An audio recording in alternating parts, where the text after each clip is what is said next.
পড়ো, বসে বসে পড়ো।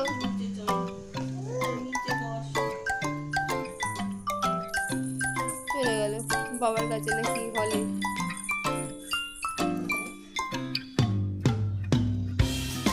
কিরে কোথায় পড়তে বসবি?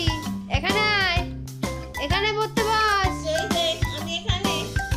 এখানে বসো, এখানে আসো। আবার ডাকছে, আয় আয় আয় আয় আয় আয় আয়, ডাক এরম করে আয়।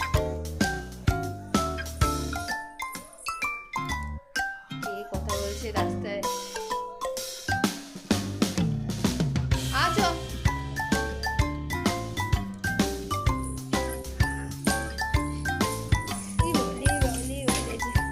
সব বই নিয়ে বসেছে। বোঝো, পড়তে বোঝো।